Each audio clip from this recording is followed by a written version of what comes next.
Digitalisasi membuka akses pasar yang lebih luas, tetapi juga berpotensi merugikan usaha mitra dan konsumen melalui penyalahgunaan data digital. Pertanyaannya, bagaimana kebijakan paslon untuk mengatasi hal tersebut?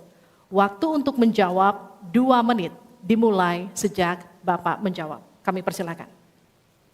Baik, kalau kebijakan data digital, yang terakhir ini kita sudah punya 2 undang-undang yang baru, yaitu Undang-Undang PDP dan Undang-Undang ITE yang baru saja diresmikan.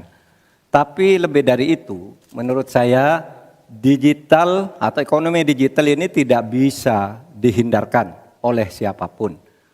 Oleh sebab itu, ya kita tidak bisa menolaknya, tetapi harus berhati-hati karena terjadi disrupsi yang luar biasa dalam perkembangan digital ini.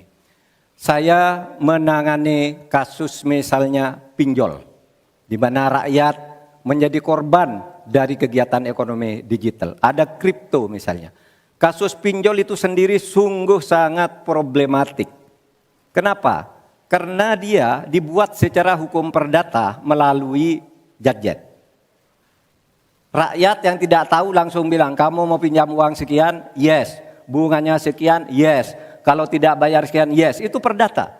Dan itu banyak yang menjadi korban. Banyak yang sampai bunuh diri.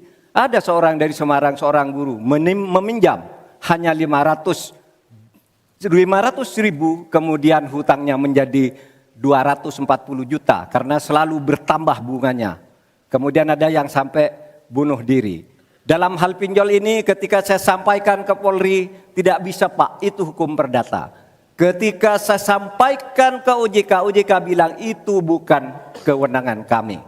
Itu bukan kewenangan kami karena mereka ilegal, tidak terdaftar.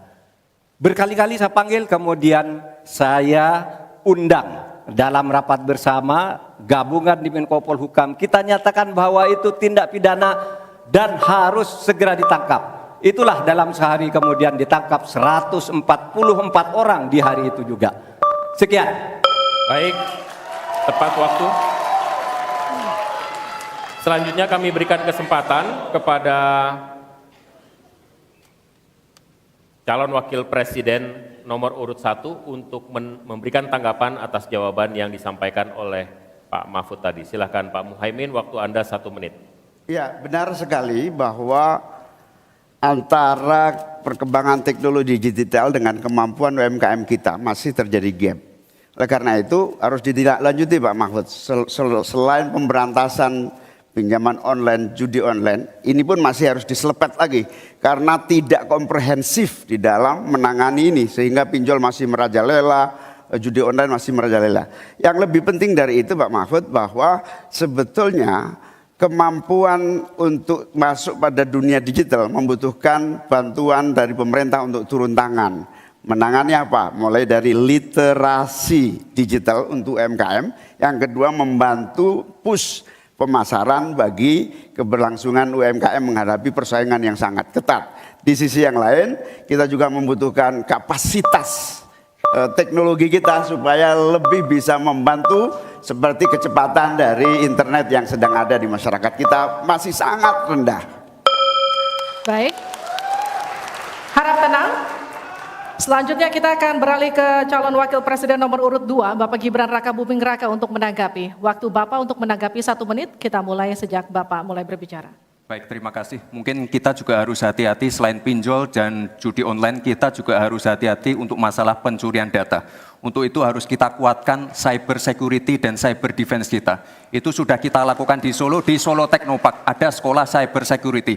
Dan yang perlu ditekankan lagi adalah bagaimana para e-commerce ini bisa comply dengan regulasi kita. Jadi sudah tidak ada lagi nanti ke depan yang namanya shadow banning, yang namanya price dumping, yang namanya barang-barang cross border yang membunuh UMKM kita. Kita ke depan harus melindungi UMKM dan kita ingin sekali lagi, karena tadi Cak Imin bicara masalah literasi keuangan dan literasi digital, ke depan yang kita siapkan harus ada penguatan SDM, penguatan manusia-manusia digitalnya.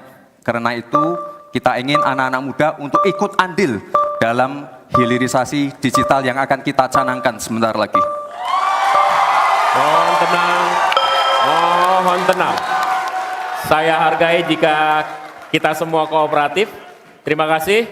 Saya berikan kesempatan kepada Pak Mahfud kembali untuk memberikan tanggapan atas tanggapan dari jawaban Bapak yang sudah disampaikan oleh Pak Muhaimin dan Pak Gibran. Waktu Anda 1 menit untuk menanggapi, dimulai dari Bapak menyampaikannya. Alhamdulillah apa yang diusulkan, ditambahkan oleh Cak Imin dan Mas Gibran itu sudah ada di visi misi kami semuanya. Tinggal baca itu. Misalnya kalau bicara infrastruktur agar bisa merata tapi aman, kadang-kala kita bicara infrastruktur itu hanya jembatan, rumah, gedung dan sebagainya. Padahal ada 3 infrastruktur yang harus dibangun. 1 infrastruktur fisik seperti yang sekarang ada, lalu infrastruktur regulasi, kemudian infrastruktur digitalisasi. Itu penting dibangun ke depan. Sama terkait dengan itu sudah ada juga cyber security. Bahkan saya sendiri yang memimpin rapat di Menko Polhukam dengan memanggil pihak-pihak yang terkait dengan tugas-tugas ini agar cyber security ke depan ditegakkan dengan sebaik-baiknya agar kita tidak selalu kecolongan. Selesai. Mohon